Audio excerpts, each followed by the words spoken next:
আসসালামু আলাইকুম। দেখুন আমরা গরুর মাংস রান্না করতেছি প্রেশার কুকারে। অনেক সময় এমনি ডেক্সিতে রান্না করি, অনেক সময় যে প্রেশার কুকারে রান্না করি।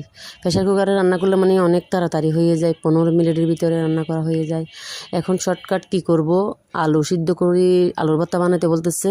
আর আমি কয়েকটা চিলা ছাড়া আলু দিছি, সেখানে কয়টা আলুর ভর্তার জন্য একসঙ্গে দিয়ে দিছি, উপরেরগুলো কিন্তু আলুর ভর্তার জন্য।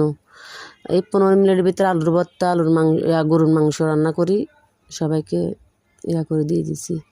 মানে রান্নার হাতে কোনো সময়ই নাই যে রান্না করব, তাড়াতাড়ি করি যে বের করে প্রেশার কুকারে 15 মিনিটে আমি রান্না করছি, আলু ভর্তা করছি। শুক্রবার দিন ছিল, এই কয়েকদিন আগের ভিডিও কিন্তু আমি আজকে দিচ্ছি, ভিডিওটা রেখে দিয়েছিলাম। আমার হাজব্যান্ড কিন্তু মানে না, যখন যেটা বলে সেটা করা লাগে, হাতে একদম টাইম ছিল না, অনেক তাড়াতাড়ি করে রান্না করছি। এগুলো পোলাও রান্না করছি, আসলে পোলাও ভিডিও তো নিই নেই, গরু মাংসটা নিয়েছি। তারপরে আমার মতন কে কে রান্না করেন, কে কে হাজব্যান্ডের কথা কে কে শুনেন, কে কে শুনেন না। আমি তো শুনি, আমার হাজব্যান্ডের কথা শুনতে হয়, না শুনলে তো সব শেষ করে দিবে, ভাঙচুর করবে। আমি 15 মিনিট টাইমও নাই, তারপরে তাড়াতাড়ি করে বের করে রান্না করছি।